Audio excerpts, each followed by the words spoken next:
இன்னைக்கு நம்ம பார்க்க போற படம் சட்டம் என் கையில். வாங்க படத்துக்குள்ள போலாம். படத்தோட ஓப்பனிங்ல ஏற்காடு போலீஸ் ஸ்டேஷனை காட்டுறாங்க. அப்ப ராமு அவரோட ஃப்ரெண்டு வந்து ரைட்டரை பாக்குறாங்க. அப்ப ராமு ரைட்டர் கிட்ட, சார் என் பொண்டாட்டிக்கு பிரசவ வலி வந்துச்சு, பக்கத்துல இருக்கிற ஹாஸ்பிட்டல் அட்மிட் பண்ணேன், ஆனா அங்க சீஃப் டாக்டரே வரல, அங்க இருந்த நர்ஸும் டாக்டர் சாப்பிட போயிருக்காரு வருவாருன்னு சொன்னாங்க, ஆனா 4 மணி நேரம் ஆகியும் எந்த ஒரு டாக்டரும் வரல சார். அப்ப என் பொண்டாட்டிக்கு பிரசவ வலி அதிகமா இருக்கவும் அங்க இருந்த நர்ஸும் டாக்டர் கிட்ட போன் மூலமா கேட்டுட்டு ஒரு இன்ஜெக்ஷனை போட்டாங்க. அதுக்கப்புறமா வந்து டாக்டரும் என் குழந்தையை கொண்டு புனமா தான் சார் கொடுத்தாங்க அப்படின்னு சொல்லி அழுகுறான். அப்ப ரைட்டரும் அந்த டாக்டரா அப்படின்னு அதிர்ச்சியா இவரா அப்படின்னு ராமோட ஃப்ரெண்டு கிட்ட கேட்க, ஆமான்னு சொல்ல, அதுக்கு அந்த ரைட்டரும் நானா இருந்த அந்த டாக்டரை கொன்னிருப்பேன் அப்படின்னு, எதா இருந்தாலும் நான் பாத்துக்கிறேன் அப்படின்னு சொல்லிட்டு அங்கிருந்து பக்கத்துல இருக்கிற ரூமுக்கு வராரு. இது எல்லாத்தையுமே அங்கிருந்த கான்ஸ்டபிள் சதீஷுமே பாத்துட்டு இருக்கான். அப்படியே அந்த பக்கத்து ரூமை காட்டாங்க. அங்கதான் ராமோட குழந்தையை கொண்டு அந்த டாக்டரும் அவங்க கூட வக்கீலுமே இருக்காங்க. அப்ப ரைட்டரும் இப்படி அநியாயமா ஒரு குழந்தையை கொன்னிட்டீங்களே அப்படின்னு 4 மணி நேரமா வராம எங்க போனீங்க அப்படி திட்ட, அதுக்கு அந்த டாக்டரும் எல்லா ஹாஸ்பிட்டலையும் நடக்கிறதான சார், ஒரு 15 லட்சத்தை வாங்கிக்கிட்டு கேஸ் போடாம விடுங்க சார் அப்படின்னு சொல்ல, அவரும் சரி பாத்துக்கலாம் அப்படின்னு ரைட்டரும் ராம் கிட்ட வந்து, நீ எப்ப அவசரப்பட்டு டாக்டர் அடிச்ச, 10 வருஷம் நான் பைலபிள் கேஸ் கொடுத்து உள்ள தூக்கி போட்டுவாங்கப்பா, பேசாம நான் சொல்ற மாதிரி செய்ய, நான் டாக்டர் கிட்ட பேசி ஒரு 2-3 வாங்கி தரேன், நீ கேஸை வித்ரா பண்ணிக்க, அவங்க கிட்ட மோதிலாம் நம்மளால ஜெயிக்க முடியாதுப்பா அப்படின்னு சொல்ல, அதுக்கு ராம கோடி ரூபாய் கொடுத்தாலும் நான் வித்ரா வாங்க மாட்டேன் சார் அப்படின்னு விடாப்புடியா சொல்ல, ரைட்டரும் வெளியில வந்து ஹெட் கான்ஸ்டபிள் பாஷா கிட்ட அந்த டாக்டர் 15 லட்சம் தரேன்னு சொல்றான், ஆனா அந்த பையன் ராம வாபஸ் வாங்க மாட்டேன்னு விடாப்புடியா இருக்கான், நீ பார்த்து முடிச்சு வை அப்படி சொல்ல, அவன ஸ்டேஷனுக்குள்ள வந்து ராமோட ஃப்ரெண்ட் வெளியில அனுப்பிட்டு ஒரு டாக்டர் எப்படி நீ அடிப்ப அப்படின்னு போட்டு பொளந்து கட்டுறான். அடுத்த அடியில மயங்கி போக ராம அவனோட ஃப்ரெண்ட் போலீஸ் ஜீப்ல கூட்டிட்டு போறான். பாஷா கொஞ்சம் ரகடான போலீஸ் போல அங்கே கட் பண்ணி அடுத்த சீன்ல ஹீரோ லொகேஷன் போட்டுக்கிட்டு பதட்டமா கார் ஓட்டிட்டு வராரு. அப்ப அவரோட அம்மாவும் கால் பண்ணி எங்க போன சாப்பிடாம அப்படின்னு கேட்க, அதுக்கு ஹீரோவும் ஒரு சின்ன வேலையா வெளியில வந்துட்டேன் அப்படின்னு திக்கி திக்கி சொல்றாரு. அதுக்கிட்ட ஹீரோட அம்மாவும் என்னப்பா டென்ஷன் இருக்கியா திக்கி திக்கி பேசுற அப்படின்னு கேக்குறாங்க. நம்ம ஹீரோக்கு டென்ஷன் அதிகமா இருந்தா திக்கி திக்கி பேசுவார் போல, அப்படியே ஹீரோவும் கொஞ்சம் வேலை டென்ஷன்மா அதான் அப்படி சொல்ல, ஹீரோட அம்மாவும் வீட்டுல இருக்கிற ஹீரோட ஃப்ரெண்டு கிட்ட போன கொடுக்க, அவரும் என்ன மச்சி பீர் வாங்கிட்டு வரேன் வீட்டுக்கு வாடா அப்படின்னு சொன்னா இன்னும் வரலையே அப்படின்னு கேட்க, அதுக்கு ஹீரோவும் கொஞ்சம் வேலையா வெளியில வந்துட்டான்டா நீ நாளைக்கு வா அப்படின்னு சொல்லிட்டு போன வைக்கிறாரு. அப்படி அவரும் கார் வேகமா ஓடிட்டு போக எதிர்பாராத விதமா அந்த பக்கமா பைக்ல வந்து ஒருத்தன் கார் மேலேயே மோத, பைக்ல வந்து ஹெல்மெட் போட்டவன் இடிச்ச வேகத்துல கொஞ்சம் தூரம் தள்ளி போய் விழுந்து செத்து போறான். என்ன பண்றதுன்னு தெரியாம முழிச்ச ஹீரோவும் செத்து போனவனோட பைக்கை மலை மேல இருந்து கீழே தள்ளி விட்டு அவனோட உடம்பு தூக்கி கார் டிக்கில போறாரு. அப்ப அவனோட ஒத்த கால் செருப்பும் கீழே விழுது, அதை கவனிக்காம டிக்கியை க்ளோஸ் பண்ணிட்டு கார் எடுத்துட்டு போறாரு. ஆல்ரெடி டென்ஷன்ல இருந்த ஹீரோக்கு இதுவரை புது தலைவலியா வந்து சேர, அப்படி அவன் காரை சிசிடிவில படாத மாதிரி ஒரு இடத்துல வந்து நிப்பாட்டிட்டு டிக்கியை ஓபன் பண்ணி அவனோட பாடியை தூக்கி போடலாம் அப்படின்னு டிக்கியை ஓபன் பண்ணி பாக்குறாரு. ஆனா டிக்கி ஓபன் ஆகவே மாட்டேது. அவரும் துறக்க ட்ரை பண்ணிட்டே இருக்க, ஒரு கட்டத்துல டிக்கியுமே ஓபன் ஆக அவரும் லைட்டா துறக்க போற நேரத்துல பின்னாடி குள்ளமா ஒருத்தன் வந்து நின்னுக்கிட்டு அந்த அர்த்த ராத்திரியில தீப்பெட்டி இருக்காப்பா அப்படின்னு கேட்க, அவரும் பேண்ட் பாக்கெட்ல இருந்த லைட்டரை எடுத்து கொடுக்க, அவனும் பத்த வச்சுக்கிட்டு டிக்கில என்ன இருக்கு நோட்ட விடுறான். உடனே ஹீரோவும் டக்குனு டிக்கியை சேர்த்துட்டு அங்கிருந்து வேகமா கிளம்பி வராரு. அப்பதான் வழியில போலீஸ் செக் பண்ணி இருக்கிறத பாக்குறாரு. தன்னோட சட்டையில ரத்தம் இருக்கிறத பார்த்துட்டு கார்ல இருந்த ஸ்பேர் சட்டையை எடுத்து போட்டுக்கிட்டு செக்கிங்க கிராஸ் பண்றாரு. போலீஸ் அவரை நிறுத்த சொன்னா அவரும் அங்க நிக்காம கார் எடுத்துக்கிட்டு வேகமா வராரு. இத செக்கிங்ல இருந்த போலீஸும் அடுத்த செக்கிங்ல இருக்கிற போலீஸ் கிட்ட வாக்கி டாக்கி மூலமா இன்ஃபார்ம் பண்ணிட்டு ஹீரோவை துரத்திக்கிட்டு பைக்ல வராங்க. ஆனா அடுத்த செக்கிங்ல பாஷா இருக்கான். அவனோ என்ன மாதிரி எவன்டா போவான் அப்படின்னு பாரிகார்டை இழுத்து போட்டு வெயிட் பண்ண, அந்த ரோட்டுக்கு வந்து ஹீரோவும் முன்னாடி போலீஸ் இருக்கிறத பார்த்துட்டு போலீஸ் கிட்ட இருந்து தப்பிக்கிறதுக்காக கார்ல இருந்த பீர் பாட்டில் எடுத்து குடிச்சிக்கிட்டு பாஷா இருக்கிற அந்த பேரிகார்டு கிட்ட வர, அவரை ஃபாலோ பண்ணிட்டு வந்த அந்த போலீஸும் அங்கே வந்து நிக்க சொன்னா நிக்க மாட்டியா அப்படின்னு ஹீரோவை வெளியில இறங்க சொல்றாங்க. அவரும் சரக்கு அடிச்சிருந்தான் சார், அதான் பயத்துல நிக்காம வந்துட்டேன் அப்படி சொல்ல, போலீஸுமே காரோட பேப்பர் எல்லாத்தையுமே கேக்குறாங்க. ஹீரோவும் எடுத்து தராரு. அந்த போலீஸ் அதை வாங்கி பாஷா கிட்ட கொடுத்துட்டு drunk and drive case sir அப்படின்னு சொல்ல, ஹீரோவும் சார் ஃப்ரெண்ட் ஹாஸ்பிடல்ல இருக்கான் சார், அவனை பார்க்க தான் சார் நான் போய்கிட்டு இருக்கேன் அப்படி சொல்ல, பாஷாவும் கான்ஸ்டபிள் கிட்ட கார்ல என்ன இருக்குன்னு செக் பண்ணுங்க அப்படி சொல்ல அவங்களுமே செக் பண்ண போறாங்க. அதை பார்த்து ஹீரோவும் பாஷாவோட சட்டையை பிடிச்சி எவ்வளவு காசு வேணாலும் வாங்கிக்கங்க, இப்போ நான் போய் ஆகணும் அப்படின்னு சொல்ல, அதுக்கு பாஷாவும் சட்டையில இருந்து கையெல்லாம் திக்குவையா அப்படின்னு சொல்ல, அந்த பக்கம் கான்ஸ்டபிளும் டிக்கி ஓபன் பண்ண போக, எங்க டிக்கி ஓபன் பண்ண நம்ம மாட்டிப்போம் அப்படின்னு சொல்லிட்டு பாஷாவை சாதாரண ஒரு அறை விடுறாப்ல. அந்த ரவுண்ட்ஸ்ல இருந்து எல்லா போலீஸும் ஒரு மாதிரி பாக்குறாங்க. உடனே பாஷாவும் ஹீரோவை ஸ்டேஷனுக்கு கூட்டிட்டு போக அவரோட காரையுமே ஸ்டேஷனுக்கு எடுத்துட்டு வராங்க. வர வழியில ஹீரோவும் பாஷா கிட்ட நீங்க என்ன கிண்டல் பண்ணாலதான் அடிச்சேன் சார் அப்படின்னு எவ்வளவுதான் சொன்னாலும் கேட்காம வரான் பாஷா. அப்படி ஸ்டேஷனுக்கு வந்ததுமே ஹீரோவை ஸ்டேஷன் படியில வச்சு அடிக்கிறான். அதை பார்த்து போலீஸ் ஸ்டேஷன்ல உள்ளவங்களும் என்னாச்சுன்னு கேட்க, ரவுண்ட்ஸ்க்கு போயிட்டு வந்த போலீஸுமே நடந்ததை சொல்றாங்க. அங்க இருந்த கான்ஸ்டபிள் துறையும் ரைட்டரும் பாஷா கிட்ட விடுப்பா செத்துற கிட்ட போறான் அப்படின்னு சொல்லி பாஷாவை அமைதிப்படுத்திட்டு ஹீரோ கிட்ட இந்த தைரியத்துல நீங்க போலீஸ் அடிக்கிறீங்க அப்படின்னு உள்ள கூட்டிட்டு வந்து தண்ணி கொடுத்து ஒரு பெஞ்சில உட்கார வைக்கிறாங்க. இன்னொரு பக்கம் பாஷாவுக்கு இன்னும் ஹீரோ மேல கோவம் குறையாதனால ஸ்டேஷன்ல இருந்த கஞ்சா பட்டலத்தை எடுத்துட்டு போயிட்டு ஹீரோட கார்ல வச்சு அவரை கஞ்சா கேஸ்ல உள்ள போட பாக்குறான். ஆனா ரைட்டர் அவனை தடுத்து எத்தனை பேத்தரா கஞ்சா கேஸ்ல உள்ள போடுவ, இப்பதானே வந்திருக்கான், அவனை வேற மாதிரி பண்ணலாம் அப்படின்னு சொல்லி பாஷாவை அமைதிப்படுத்த, அந்த இடத்துல பெஞ்சில ஹீரோ உட்கார்ந்து பார்த்த பாஷாவும் அவர்கிட்ட வந்து கீழே இறங்கி உட்காரா அப்படின்னு சொல்ல, ஹீரோவும் பெஞ்சை விட்டு கீழே இறங்கி உட்கார்றாரு. அப்ப அந்த பெஞ்சில ஒரு ஆணி வெளியில நீட்டிக்கிட்டு இருக்கு, அதையுமே ஹீரோ பாக்குறாரு. அந்த நேரத்துல ரவுண்டானாவுக்கு பக்கத்துல ஏதோ ஒரு பொண்ணோட பாடி கிடக்குது அப்படின்னு சொல்லிட்டு ஸ்டேஷனுக்கு ஒரு நியூஸ் வர, அந்த இடத்துக்கு எல்லா போலீஸுமே போறாங்க. அங்க எஸ்ஐ நாகராஜ் வந்து அந்த பொண்ணோட பாடியை பார்க்க கழுத்துல ஏதோ காய மாதிரி தெரியுது. அப்ப கான்ஸ்டபிள் துறையும் நாகராஜ் கிட்ட ஒரு 6-7 இடத்துல இந்த பொண்ணை வெட்டிருக்காங்க சார் அப்படின்னு சொல்ல, அதுக்கு நாகராஜும் இது வெட்ட மாதிரி தெரியலையா, செயின் சின்னாச்சிங் நடந்த மாதிரி இருக்கு, அப்ப ஏற்பட்ட காயம் மாதிரி தான் தெரியுது, இந்த பொண்ணோட கழுத்துல செயின் ஏதாவது இருந்துச்சு அப்படின்னு கேட்க, துறையும் அந்த பொண்ணோட பர்ஸ் மட்டும் தான் சார் கிடைச்சிச்சு அப்படின்னு சொல்லி அந்த பர்ஸை கொடுக்க, அதுல இருந்த ஐடியா வச்சுதான் அந்த பொண்ணோட பேரு நிவேதா அப்படின்னு தெரிஞ்சு வந்திருக்காங்க. அதை பார்த்து நாகராஜும் இந்த பொண்ணோட வீட்டுக்கு இன்ஃபார்ம் பண்ணிட்டீங்களா அப்படின்னு கேட்க, அவங்க வீட்டுல விசாரிச்சதுல நிவேதா அவங்க வீட்டோட இல்ல போல சார், தனியா ஒரு ரூம் எடுத்து தான் தங்கிருந்தாங்களா அப்படின்னு துறையும் சொல்ல, அப்ப போன் ஏதாவது கிடைச்சிச்சு அப்படின்னு நாகராஜன் கேட்க, எதுவும் கிடைக்கல சார், இங்க ஒரு ஐ விட்னஸ் கூட இல்ல, எல்லாருமே 10 மணிக்கு கடையை சாத்திட்டு போயிடுவாங்க, இதெல்லாம் தெரிஞ்ச இவனா தான் பிளான் பண்ணி செஞ்சிருக்கான் அப்படின்னு துறையும் சொல்ல, அப்பதான் புதுசா வேலைக்கு சேர்ந்த கான்ஸ்டபிள் சதீஷும் நாகராஜ் கிட்ட சார் சேலம் ரோட்ல ஒரு கடையில சிசிடிவி இருக்கான் போய் பார்க்கலாமா சார் அப்படின்னு சொல்ல, வேலைக்கு வந்த 1 மாசத்துல இவ்வளவு துடுப்பான இருக்க கூடாது தம்பி, அப்படி தண்ணி நில்லு அப்படின்னு சொல்லி மட்டம் தட்டுறாரு. அப்படி ஆம்புலன்ஸ்ல அந்த பாடியை ஏத்தி விட்டுட்டு ஸ்டேஷனுக்கு வராங்க. ஸ்டேஷன்ல ஹீரோவும் தரையில உட்கார்ந்து இருக்கிறத பார்த்த நாகராஜும் என்ன கேஸ் அப்படின்னு அப்படின்னு விசாரிக்க அங்க இருந்த ஏட்டுவும் பாட்சாவை அடிச்சான், அதான் உட்கார வச்சிருக்கான் அப்படின்னு சொல்ல நாகராஜும் ஹீரோவை எழுந்து பெஞ்சில உட்கார சொல்ல ஹீரோவும் பெஞ்சில உட்காராரு. பாட்சாவுக்கும் நாகராஜுக்கும் ஆகாது போல. அப்படி எஸ்பி கிட்ட நாகராஜும் கிரைம் சீன் போட்டோலாம் காட்டி நிவேதாவோட கழுத்தை பாருங்க சார், அது செயின் ஸ்நாச்சிங் நடந்ததுக்கான தடயம், அது மட்டும் இல்லாம மூஞ்சி ஃபுல்லாவே வெட்டு காயமா இருக்கு, செயின் ஸ்நாச்சிங் நடக்கும்போதுதான் நிவேதாவை வெட்டி இருக்கணும் அப்படி சொல்ல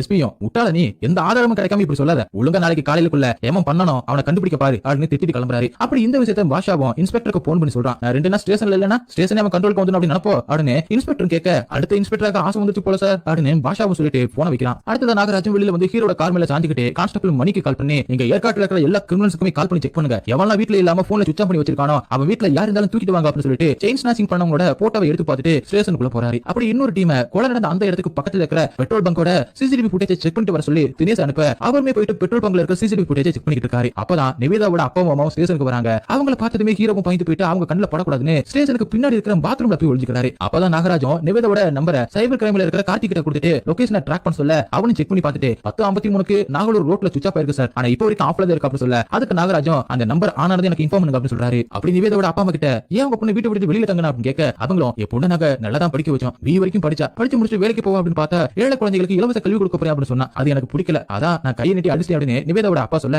அப்படியே அந்த சீனை கட்டுறாங்க. நிவேதாவோட அப்பா நிவேதாவை அடிச்சதுனால அவங்க வீட்டை விட்டு கோச்சிக்கிட்டு வந்துருக்காங்க. அப்ப நிவேதாவோட அம்மாவும் நிவேதா கிட்ட வந்து அப்பா கோவத்துல தான் அடிச்சாரு, வீட்டுக்கு திரும்ப வந்துருமா அப்படின்னு சொல்ல அதுக்கு நிவேதாவும் அப்பா மேல எனக்கு கோவம் இல்லாமா, இந்த மலையில இருக்கிற எல்லா பசங்களுக்கும் கல்வி போய் சேரணும், அதான் என் நோக்கம் அப்படின்னு சொல்லிட்டு அப்படி டீ கடைக்கு வராங்க. அந்த டீ கடையில டீ கடைக்காரரோட குட்டி பொண்ணு அங்கே வேலை செய்யறத பார்த்த நிவேதாவும் டீ கடைக்காரர் கிட்ட நீங்களாச்சும் உங்க குழந்தைய படிக்க அனுப்பலாம்ல அப்படின்னு சொல்ல அதுக்கு டீ கடைக்காரரும் விருப்பம் இல்லாம இல்லமா, உண்மையில எங்களுக்கு வேற வழி தெரியலமா, இந்த ரோட்ல போற வண்டி நம்பி தான் நாங்க புலப்படிக்கிட்டு இருக்கோம், இதுல மலையில இருக்கிற பள்ளிக்கூடத்துக்கு குழந்தைய கூட்டிட்டு வரதெல்லாம் கஷ்டமா, இங்க இருக்கிற எல்லாருக்குமே இதே பிரச்சனை தான் அப்படி சொல்றாரு. அப்பதான் நிவேதாவும் யோசிச்சு பார்த்துட்டு ஆன்லைன் கிளாஸ் எடுக்கலாமே அப்படின்னு சொல்லிட்டு அவங்களோட தங்க வழியில கழட்டி கொடுத்துட்டு இதை வச்சு மொபைல் வாங்கி பசங்களுக்கு கொடுங்க, நான் ஆன்லைன்ல கிளாஸ் எடுக்கிறேன் அப்படி சொல்றாங்க. அந்த நேரத்துல நிவேதாவோட அண்ணனும் அவங்க அம்மாவுக்கு கால் பண்ண அம்மாவும் தங்கச்சி கிட்ட பேசுறேன் கூட்டிட்டு வரேன் அப்படின்னு சொல்லிட்டு போன வைக்கிறாங்க. அங்கே கட் பண்ணி நிவேதாவோட அம்மா அப்பாவுக்கு நிவேதா செத்துட்டா அப்படின்னு சொல்ல அவங்களுக்கு பயங்கரமா அழுக ஆரம்பிக்கிறாங்க. அப்படி அவங்க கான்ஸ்டபிள் சர்வீஸ் நிவேதாவோட பாடியை பார்த்த அந்த ஹாஸ்பிட்டலுக்கு கூட்டிட்டு போறான். அந்த இடத்துல பெஞ்சில இருந்த ஹீரோவை காணோம் அப்படின்னு சொல்லிட்டு பாஷாவும் தேட ஆரம்பிக்கிறான். அவரும் பாத்ரூம்ல இருந்து வெளியில வந்ததும் அவர் எடுத்துட்டு போயிட்டு திரும்ப பெஞ்சில உட்கார வச்சுட்டு அப்படியே வெளியில நின்னுக்கிட்டு இருந்த அவரோட கார் டயரை பஞ்சர் பண்றாரு. அந்த நேரத்துல டிக்கில இருந்தவனோட பிளட் கீழே சிந்த அதை கவனிக்காம போறான். அப்பதான் நாகராஜும் ஹீரோக்கு பாஷாவோட கையிலே டீ கொடுக்க சொல்லி அசிங்கப்படுத்துறாரு. அந்த நேரத்துல அந்த ஹெல்மெட் போட்டவன் ரோட்ல கடந்த நிவேதாவோட செயினை எடுத்துட்டு போறத தினேஷும் பார்த்துட்டு அந்த ஃபுட்டேஜ் நாகராஜுக்கு அனுப்புறாரு. அவரும் அதை பார்த்துட்டு எல்லா போலீஸுக்கும் ஃபார்வர்ட் பண்ணிட்டு அப்படியே வேற ஏதாவது தடயம் கிடைக்குது அப்படின்னு தேடி போறாரு. அப்பதான் ஹீரோவும் துறைக்கிட்ட சார் ஒரு போன் பண்ணிக்கலாமா அப்படின்னு கேட்க அதுக்கு துறையும் அதெல்லாம் முடியாதுப்பா போய் உட்கார்ப்பா அப்படி சொல்ல காசு வேணா கொடுக்குறேன் சார் அப்படின்னு சொல்லிட்டு பாக்கெட்ல கையை விட்டு கச்சிப்பை எடுக்க ட்ரை பண்றாரு. அப்ப அவரோட பாக்கெட்ல இருந்து நிவேதாவோட செயின் கீழே விழுது. அப்போதான் ஹீரோவும் பாடி எடுத்து டிக்கில போடும்போது அவன் கையில வச்சிருந்த நிவேதாவோட செயின் அவனோட பிங்க் கலர் கேஸ் போட்ட மொபைல் இதெல்லாம் எடுத்து வச்சுக்கிட்டு நினைச்சு பாக்குறாரு. கீழே விழுந்த அந்த செயினை துறையுமே எடுத்து வச்சுக்கிட்டு இதுக்கு 2 நிமிஷம் தான் போன தருவேன் அப்படின்னு சொல்லிட்டு அவர்கிட்ட இருந்து வாங்கின ஹெல்மெட் காரனோட போனை கொடுக்க ஹீரோவை எடுத்துட்டு போயிட்டு யாருக்கும் தெரியாத இடத்துல நின்று அவரோட பாக்கெட்ல வச்சிருந்த ஒரு மொபைல அந்த கேஸ்ல போட்டுட்டு அந்த மொபைல் எடுத்து பாக்கெட்ல வச்சுக்கிறாரு. அப்படி ஹாஸ்பிடல் கிட்ட போயிட்டு இருக்கும்போது சதீஷும் தினேஷ் நிக்கிறத பார்த்துட்டு நிவேதாவோட அப்பா அம்மாவை ஜிகட்ல இறக்கி விட சொல்லிட்டு ஆட்டோ டிரைவர் கிட்ட சொல்லிட்டு நேரா தினேஷ் கிட்ட வந்து என்ன சார் இங்க நிக்கிறீங்க அப்படின்னு கேட்க அதுக்கு தினேஷும் நிவேதாவை கொண்டு செயின் அடிச்சுட்டு போனவங்களோட சிசிடிவி ஃபாலோ பண்ணிட்டு இருந்தேன், கடைசியா காமன் கார்டு கிராஸ் பண்ணவன் இன்னும் இந்த இடத்துல இருக்கிற இந்த கேமராவை கிராஸ் பண்ணல, நடுவுல ஒரே ஒரு ரூட் மட்டும் தான் இருக்கு, இடையில எங்க போயிருப்பான் அப்படின்னு தான் யோசிச்சுட்டு இருக்கேன் அப்படின்னு சொல்ல வாங்க சார் தேடி பார்க்கலாம் அப்படின்னு சதீஷும் அந்த வழியில தினேஷை கூட்டிட்டு போறான். அந்த நேரத்துல மணி கான்ஸ்டபிளும் படத்தோட ஆரம்பத்துல ஹீரோ கிட்ட தீப்பெட்டி கேட்டவனை பிடிச்சு மட்டையும் பண்ணிட்டு ஜாலியா உட்காந்து தண்ணி அடிக்கிற அப்படின்னு கேட்க அவனோ நாங்க எதுவும் பண்ணல சார் அப்படின்னு சொல்றான். உடனே மணியும் அந்த சிசிடிவி ஃபுட்டேஜ் காட்ட அதை பார்த்துட்டு அவனோ சாயங்காலம் என் கூட்டாளி பாலு தான் இந்த வண்டியில சுத்திட்டு இருந்தான் சார் அப்படின்னு சொல்றான். உடனே மணியும் நாகராஜுக்கு கால் பண்ணி ஐயா அக்யூஸ்ட் யூஸ் பண்ண அதே வண்டியை சாயங்காலம் பாலுமே வச்சிருந்திருக்கான், ஆனா அந்த பாலு இப்ப தலைமுறை ஆயிட்டான், அவன் பொண்டாட்டி புள்ளியை மட்டும் நான் கூட்டிட்டு வரேன் அப்படின்னு சொல்லிட்டு போன வச்சுட்டு அவங்கள கூட்டிட்டு ஸ்டேஷனுக்கு கிளம்ப இங்க ஒரு வழியா சதீஷும் ஹீரோ அடிச்சு கொண்டவனோட ஒத்த செருப்பு ரோட்ல கிடக்கிறத பார்த்துட்டு ரைட்டருக்கு கால் பண்ணி ஐயா செங்காட்ல இருந்து எஸ்டேட்டுக்கு போற வழியில ஒரு இடத்துல ரோடு ஃபுல்லாவே ரத்தக்கரையா இருக்கு, கிளாஸ் எல்லாம் வேற உடைஞ்சிருக்கு, ஸ்டேஷன்ல இருந்து ஆளுங்க அனுப்பி விடுங்க அப்படின்னு சொல்ல அதுக்கு ரைட்டரும் உங்க கூட மல்லு கட்டுறதே எனக்கு வேலையா போச்சியா, கொடுக்காத கம்ப்ளைண்ட் எல்லாம் ஸ்டேஷனுக்கு எடுத்துட்டு வராது அப்படின்னு சொல்லி போன வைக்கிறாரு. அதே நேரத்துல தினேஷும் வாக்கி டேக்கி மூலமா கண்ட்ரோலுக்கு செங்காட்ல இருந்து எஸ்டேட் போற வழியில ஒரு ஆக்சிடென்ட் நடந்திருக்கு, ஒரே ஒரு செருப்பு மட்டும் தான் கிடைச்சிருக்கு, பெட்ரோல்ல யாராவது இருந்து அனுப்பி விடுங்க அப்படின்னு சொல்ல அது ஹீரோவே கேட்கிறாரு. அப்பதான் அந்த செருப்பு கீழே விழுந்ததை நினைச்சு பாக்குறாரு. அதே சமயம் மணியும் பாலுவோட பொண்டாட்டியும் அவனோட பிள்ளையுமே கூட்டிட்டு வர அவங்க கிட்ட பாஷாவும் பாலு எங்க அப்படின்னு விசாரிக்கிறான். ஆனா அவங்களும் எங்களுக்கு தெரியாதுன்னு சொல்லிட்டு இருக்காங்க. அந்த நேரத்துல சதீஷும் அந்த ஒத்த செருப்பு எடுத்துட்டு வந்து ரைட்டரோட டேபிள் வச்சுட்டு செங்காட்ல இருந்து எடுத்துட்டு வந்தேன், ரோடு ஃபுல்லாவே ரத்தமா இருந்துச்சு, எனக்கு என்னமோ செயின் ஸ்நாச்சரோட செருப்பா இருக்கும்போது டவுட்டா இருந்துச்சுன்னு சொல்ல ரைட்டர் அதை தூக்கி வெளியில போட்டுட்டு எதுக்கு இதெல்லாம் எடுத்துட்டு வந்து அப்படின்னு சண்டை போடுறாரு. அப்ப பாலுவோட குட்டி பையன் அந்த செருப்பு ஓடி வந்து எடுத்துட்டு வந்து அம்மா கிட்ட இது அப்பாவோட செருப்பு தானமா அப்படின்னு சொல்ல மொத்த ஸ்டேஷன் அப்படியே அரண்டு போய் பாக்குறாங்க. இந்த பக்கம் நாகராஜும் நிவேதா பேசிக்கிட்டு இருந்த அந்த டீ கடைக்கு முன்னாடி காரை நிறுத்திட்டு எதை யோசிச்சுட்டு இருக்காரு.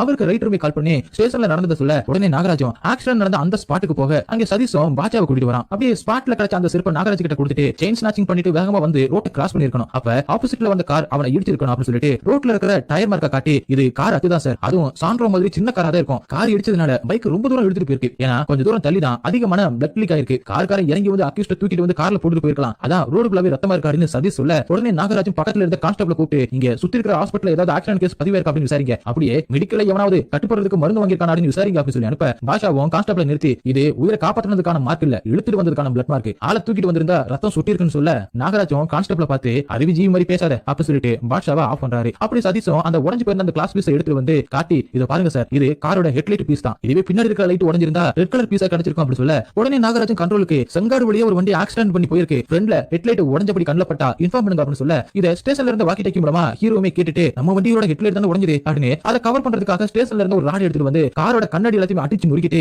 ராசி இல்லாத வண்டி உன்னாலதான் இங்க இருக்கேன் அப்படின்னு சொல்ல அதை பார்த்த போலீஸ் அவரை பிடிச்சி திரும்ப பெஞ்சில வந்து உட்கார வைக்கிறாங்க. அப்படி இங்க ஆக்சிடென்ட் நடந்த அந்த ஸ்பாட்ல பாஷாவுக்கு ஹீரோட பர்ஸ் கிடைக்க அதை எடுத்துட்டு வந்து நாகராஜ் கிட்ட கொடுக்க அதை பார்த்த நாகராஜும் தேவையில்லாம ஹீரோவை மாட்டி விட பாக்குறியா, நீயே எடுத்துட்டு வந்து போட்டு நீயே கண்டுபிடிக்கிறியா அப்படின்னு நக்கலா கட்டிட்டு அப்படி ஸ்டேஷனுக்கு கிளம்ப போற வழியில பாஷாவும் ஹீரோ தான் அக்யூஸ்டா இருக்கணும் அப்படின்னு சொல்ல எல்லாம் எங்களுக்கு தெரியும் அப்படின்னு சொல்லி நடுக்காட்டிலே இறக்கி விட்டுட்டு நாகராஜுமே வராரு. அப்படி உங்களுக்குள்ள என்ன ஈகோ பிரச்சனை இருக்கு அப்படின்னு தெரியல, டிரைவர் கிட்ட பர்ஸ் கொடுத்துட்டு ஹீரோ கிட்ட கொடுக்க சொல்றாரு நாகராஜ். அப்பதான் ஸ்டேஷன்ல இருந்த பாலோட பையன் பால் விளையாட அந்த பாலும் வெளியில போக அதை ஹீரோவும் பார்க்க அப்பதான் அவர் கார் கண்ணாடியை உடைக்கும் போது டிக்கி வழியா செத்து பொண்ணோட ரத்தம் வெளியில வந்திருக்கும், அதை மிதிச்சிருக்காரு. அந்த கால் தடத்தோட ஸ்டேஷனுக்குள்ளே வந்திருக்காரு, ஹீரோட கால் தடம் எல்லாமே ஒரே ரத்தமா இருக்கு. இதை பார்த்து ஹீரோவும் எங்க மாட்டிக்க போறோம் அப்படின்னு சொல்லிட்டு பக்கத்துல இருந்த தண்ணி தள்ளி விட்டுட்டு வலி போந்த மாதிரி நடிக்க ஆரம்பிக்கிறாரு. அந்த தண்ணி ரத்தக்கரை எல்லாத்தையுமே சுத்தமா கழுவிட்டு போகுது. அந்த நேரம் பார்த்து ஸ்டேஷனுக்கு வந்த நாகராஜும் ஹீரோட கையில சாவியை கொடுத்து வெளிப்ப போக்கி உட்கார வைக்கிறாரு. அப்ப அந்த தண்ணியை கிளீன் பண்ண அந்த லேடி கான்ஸ்டபிளும் மாப்போட வர அங்க ஒரே ஒரு இடத்துல மட்டும் ரத்தக்கரை இருக்கும், அதை பார்த்துட்டு பயந்து போய் கத்துறாங்க. எல்லாருமே திரும்பி அந்த ரத்தக்கரையை பாக்குறாங்க. அப்பதான் ஹீரோவும் காலை பிடிச்சிட்டு கதற ஆரம்பிக்கிறாரு. அவரோட கால்ல இப்ப ரத்தம் ஒழிஞ்சிட்டு இருக்கு, வலிப்பு வந்தப்ப பெஞ்சில இருக்கிற அந்த ஆணி குத்தி இருக்குமோ அப்படின்னு எல்லாருமே நினைக்கிறாங்க. இதெல்லாம் பார்த்த நாகராஜும் துறையை கூப்பிட்டு ஹீரோட அட்ரஸ் எழுதி வாங்கிட்டு அனுப்பி விடுங்க அப்படின்னு சொல்ல அதுக்கு துறையும் இல்ல சார் பாஷாவை அடிச்ச கேஸ் அப்படின்னு முழுப்ப ஸ்டேஷன்ல ஹீரோ செத்து போயிட்டா அந்த பாஷாவை வந்து பதில் சொல்லுவான், நான் சொல்றதை செய்ய அப்படின்னு அனுப்பி விட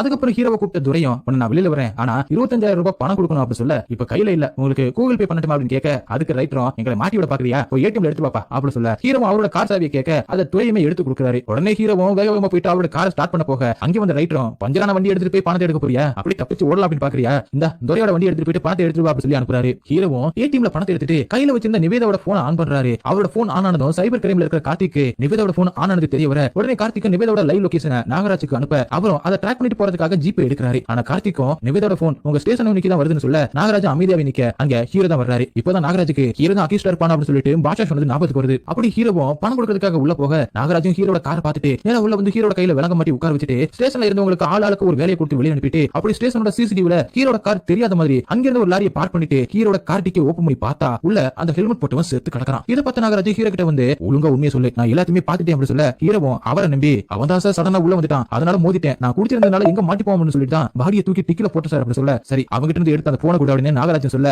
என்கிட்ட இல்ல சார் அப்படின்னு ஹீரோ சொல்றாரு. உடனே நாகராஜும் ஹீரோவை செக் பண்ணி பார்த்துட்டு அந்த போன் உங்ககிட்ட தான் இருக்குன்னு எனக்கு நல்லாவே தெரியும், நீ கொன்ன அந்த பால் ஒண்ணு நல்லவன் கிடையாது, ஒரு பொண்ணை கொலை பண்ணிருக்கான், அவன் செத்ததை பத்தி எனக்கு எந்த ஒரு கவலையும் கிடையாது, ஆனா இதுக்கு பின்னாடி ஒருத்தர் இருக்கான், அவனை கண்டுபிடிக்கணும், அதுக்கு அந்த போன் வேணும் அப்படின்னு சொல்லி கேட்டு பாக்குறாரு. ஆனா ஹீரோ வச்சுக்கிட்டே இல்லன்னு சொல்ல உனக்கே தெரியும் உன் மேல கொலை கேஸ் போட்டு எல்லாரும் உள்ளத்துல தான் பாக்குறாங்க, ஆனா நீ உள்ள போறதுல எனக்கு விருப்பம் இல்ல அப்படின்னு சொல்லிட்டு விலங்க கழட்டி விட்டுட்டு வெளியில அனுப்ப அந்த இடத்துல பாட்சாவுக்கு ஒரு வாட்ஸ்அப்ல ஒரு வீடியோவும் ஒரு ஆடியோவும் வருது. அதை பார்த்து அவனுமே ஷாக் ஆக இங்க ஹீரோவும் நிவேதாவோட போனை எடுத்து நாகராஜ் கிட்ட கொடுக்க அவரும் அதை வாங்கி பாக்கெட்ல வச்சுட்டு நான் சொல்ற மாதிரி பண்ணு உன்னை கேஸ்ல இல்லாம வெளியில விட்டுறேன் அப்படின்னு சொல்றாரு. உடனே வெளியில போயிருந்த துரையை கூப்பிட்டு நான் சொல்ற மாதிரி கேஸ் எழுதுங்கன்னு சொல்லிட்டு நைட்டு 10 மணிக்கு ரவுண்டான கிட்ட நிவேதா அப்படின்னு ஒரு பொண்ணு நடந்து போய்கிட்டு இருந்திருக்கா. அப்ப பாலன் ஒரு அக்யூஸ்ட் அந்த பொண்ணோட சின்ன படிச்சுட்டு கண்ண துண்டமா வெட்டிட்டு அங்கிருந்து பைக்ல வேகமா போயிருக்கான். அப்ப அந்த வழியே கார்ல வந்து இருந்தவன் பாலுவை இடிக்க பாலு அங்கேயே செத்து போறான். அப்படி அந்த கார்காரன் பாலுவை டிக்கில தூக்கி போட்டுட்டு போகும்போது நாகராஜ் கிட்ட மாட்டிக்கிட்டான். நாகராஜ் அவனை அரெஸ்ட் பண்ணி அந்த பாடியோட சேர்த்து காரை ஸ்டேஷனுக்கு கொண்டு வந்துட்டாரு அப்படின்னு சொல்ல அப்ப துறையும் பாக்கெட்ல இருந்த நிவேதாவோட செயினை எடுத்து காட்ட அதுக்குள்ள செயினை வாங்கிட்டீங்களா இதுதான் எவிடன்ஸ் அப்படின்னு வாங்கி வச்சுக்கிட்டு இது எல்லாத்தையுமே பண்ணது வேற யாரும் இல்ல ஹீரோ தான் அப்படின்னு சொல்லி அவரை தூக்கி செல்ல போறாரு. இதை பார்த்த ஹீரோவும் என்ன சார் என்ன வெளியில வரீங்க அப்படின்னு சொன்னீங்க இப்ப உள்ள தூக்கி போடுறீங்களா அப்படின்னு சொல்ல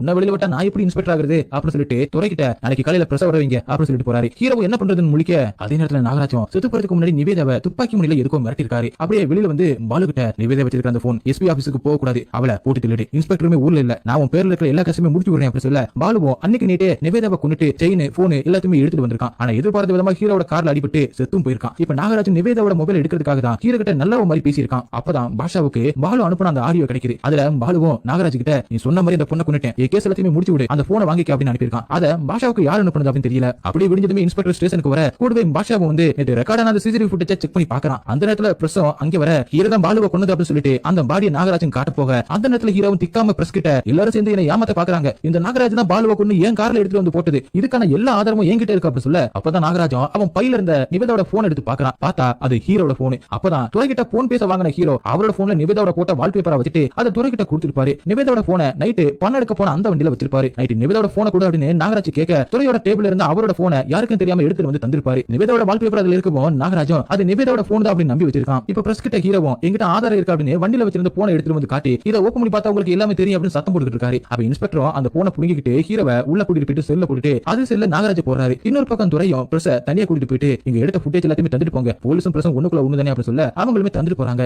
அந்த நேரத்துல பாட்ஷாவும் ஒரு ஹீரோவை இன்ஸ்பெக்டர் கிட்ட காட்டி என் வாழ்க்கையில நான் பார்த்த ஒரு பெரிய கிரிமினலே நாகராஜ் தான் அப்படின்னு சொல்ல அவர் அந்த வீடியோவை பார்க்க ஆரம்பிக்க அந்த சீனை காட்டுறாங்க. டீ கடைக்காரனோட குட்டி பொண்ணுக்கு நிவேதாவை ஆன்லைன் கிளாஸ் எடுத்துக்கிட்டு இருக்கும்போது கடையில இருந்து ஒரு மாங்க வெளியில வந்து விழவும் அதை எடுக்க அவளும் போக அந்த நேரம் பார்த்து நாகராஜன் தண்ணியை கூட்டிட்டு வண்டி ஓட்டிட்டு வந்து அந்த குட்டி பொண்ணு மேலே விட்டு சாகடிச்சிருப்பான். அப்ப நாகராஜ் கூட அந்த பாலுமே இருந்திருக்கான். இது எல்லாத்தையுமே நிவேதாவும் வீடியோ கால்ல ரெக்கார்ட் பண்ணிருக்காங்க. டீ கடைக்காரனும் தான் பொண்ணு செத்து போயிடுச்சு அப்படின்னு சொல்லிட்டு கத்தி கதறி அழுவ அதை பார்த்த நாகராஜும் இதை வெளியில சொல்லக்கூடாது, அப்படி சொன்ன இன்னொரு பொண்ணுமே இருக்க மாட்டான்னு மிரட்டிட்டு போயிருக்கான். அடுத்த நிவேதாவும் டீ கடைக்காரங்கிட்ட வந்து நீங்க கேஸ் கொடுக்கல என்ன, எங்கிட்ட ஆதாரம் இருக்கு, அந்த நாகராஜனை உள்ள தள்ளியே தீர்வு அப்படின்னு மிரட்டி இருக்கான். இதை நாகராஜுக்கு தெரிய வரவும் தான் அந்த போனை கேட்டு நிவேதாவை மிரட்டிட்டு போயிருப்பான். அங்கே கட் பண்ணி இப்ப ஹீரோவும் நாகராஜ் கிட்ட என்ன சார் உங்களுக்கு என்ன நடக்குதுன்னு ஒண்ணுமே புரியல, நான் சொல்றேன் கேளுங்க. நாகராஜனே ஒரு புரிக்கி எஸ்ஐ பாலுன ஒரு செயின் ஸ்நாச்சரை வச்சு ஒரு அப்பாவி பொண்ண கொல்ல பிளான் போட்டு கொன்னான். அப்ப அந்த பக்கமா குறிப்பதில கார்ல வந்தவன் பாலுவை இடிக்க கீழே விழுந்து பாலு செத்துட்டான். அப்படி தானே நினைச்சீங்க, ஆனா அதுதான் உண்மை இல்ல. அந்த பாலுவை துடிதுடிக்க வெட்டி கொன்னதே அவன் தான் சார், நான் தான் பாலுவை துடிதுடிக்க வெட்டி கொன்னேன். அந்த பாடியோட போலீஸ் கிட்ட மாட்டினதே அவனோட பிளான் தான் சார், நான் தான் வேணும்னே போலீஸ் கிட்ட மாட்டினேன். எதிராளியோட படத்தை தெரிஞ்சுக்கணும்னா ஆட்டத்தை அவனுக்கு முன்னாடி தான் ஆடணும், அதனாலதான் இங்க வந்து ஓ முன்னாடி எல்லாத்தையுமே பண்ணேன். பாட்ஷாவுக்கு நீ அந்த குட்டி பொண்ண கொண்டு அந்த வீடியோ அனுப்புனது நான் தான், உனக்கும் பாட்ஷாவுக்கு இருக்கிற அந்த ஈகாவை தூண்டி விட்டு வெள்ளானா சார் அப்படின்னு சொல்ல இந்த பக்கம் பாட்ஷாவும் இன்ஸ்பெக்டர் கிட்ட நாகராஜ் ஆக்ஷன் பண்ண அந்த வீடியோவை காட்டிட்டு நேத்து நைட்டு லாரியை கொண்டு வந்து சிசிடிவி மறைக்கிற மாதிரி நிப்பாட்டிட்டு ஹீரோட கார்ல பாலுவோட பாடியை போட்டுட்டு அவன் தான் சார் ஹீரோவை மாட்டி விட பாத்துருக்கான் அப்படின்னு சொல்லிட்டு அப்படியே பாலு நாகராஜுக்கு அனுப்பின அந்த ஆடியோவை போட்டு காட்ட அதுல பாலுவும் நீங்க சொன்ன மாதிரி நிவேதாவை போட்டுட்டேன், என் கேஸை முடிச்சு விடுங்க அப்படின்னு சொல்ல அதுக்கு நாகராஜும் நிவேதாவை போட்ட மாதிரி உன்னை போறதுக்கு எவ்வளவு நேரம் ஆகும், நான் சொல்றதை மட்டும் தான் நீ செய்யணும், எனக்கு ஆர்டர் போடக்கூடாது அப்படின்னு சொல்லியிருக்கான். அதையுமே இன்ஸ்பெக்டர் கேட்டுக்கிட்டு இருக்காரு. அந்த இடத்துல நாகராஜும் ஏன்டா இதெல்லாம் பண்ண அப்படின்னு ஹீரோவை அடிக்கிறாரு. ஆனா ஹீரோ வாயை திறக்கவே இல்ல. அப்படி இன்ஸ்பெக்டரும் நாகராஜை காப்பாத்துறதுக்காக எல்லாத்தையுமே அழுத்திட்டு பழிய தூக்கி ஹீரோ மேல போட்டு டிபார்ட்மெண்ட்டுக்கு கெட்ட பேர் வரக்கூடாது அப்படின்னு நினைக்கிறாரு. ஆனா அதுக்குள்ள ஹீரோ பிரஸ்ல கொடுத்த அந்த பேட்டி ஏதோ ஒரு ரிப்போர்ட்டர் மூலமா டிவில நியூஸ் வர எஸ்பியும் அதை பார்த்துட்டு இன்ஸ்பெக்டருக்கு கால் பண்ணி உன் ஸ்டேஷன்ல என்ன நடந்துட்டு இருக்கு, ஏன் அவனை பிடிச்சி வச்சிருக்கீங்க, அவன் ஏதோ ஆதாரம் இருக்குன்னு சொல்றான்ல அப்படின்னு கத்த அதுக்கு இன்ஸ்பெக்டரும் சார் ஹீரோ மேல எந்த ஒரு தப்பும் இல்ல சார், எல்லாத்தையுமே நம்ம ஸ்டேஷன் எஸ்ஐ நாகராஜ் தான் சார் பண்ணிருக்கான், அவனை கைது பண்ணிட்டு ஹீரோவை ரிலீஸ் பண்ற சார் அப்படின்னு சொல்லிட்டு நாகராஜ் உள்ள போட்டு ஹீரோவை வெளில வர்றாங்க. அப்ப பாட்ஷாவும் ஹீரோவை பார்த்து இப்போ போ, ஆனா என்ன அடிச்சதுக்கு உனக்கு ஒரு நாள் இருக்கு அப்படின்னு சொல்லி மிரட்டி அனுப்புறான். அப்படி ஹீரோ ஹாஸ்பிட்டலுக்கு வர அப்பதான் நமக்கு ஹீரோவும் நிவேதாவும் அண்ணன் தங்கச்சிங்க அப்படின்னு காட்டுறாங்க. அந்த நாகராஜ் வந்து நிவேதா கிட்ட போன் கட்டி மிரட்டிட்டு போனதுக்கு அப்புறமா நிவேதா ஹீரோக்கு கால் பண்ணி நடந்ததை சொல்ல அவருமே எல்லாத்தையுமே கேட்டுட்டு கிளம்பிரு எஸ்பி ஆபீஸ்க்கு போலாம் அப்படின்னு சொல்லிட்டு நிவேதாவை கூப்பிட வராரு. ஆனா அந்த நேரத்துல பாலுமே பின்னாடி வர அவனை பார்த்த நிவேதாவை ஹீரோக்கு வீடியோ கால் பண்ணி அவனை காட்டி இவனை ஃபாலோ பண்றான் அப்படின்னு சொல்லிட்டு இருக்கும்போது பாலு நிவேதாவை கொண்டுட்டு செயினையும் மொபைலையும் எடுத்துட்டு போறான். இதை பார்த்து ஹீரோவும் நிவேதாவோட லொகேஷனை ட்ராக் பண்ணி பிளான் போட்டு வந்த பாலுவை சாவடிச்சது மட்டும் இல்லாம அந்த நாகராஜுமே மாட்டி பிடிச்சு கமெண்ட் சொல்லுங்க. உங்களுக்கு இந்த வீடியோ பிடிச்சிருந்தா உடனே ஒரு லைக் எடுத்துட்டு மறந்துடாம உங்க ஃப்ரெண்ட்ஸ்க்கு ஷேர் பண்ணுங்க.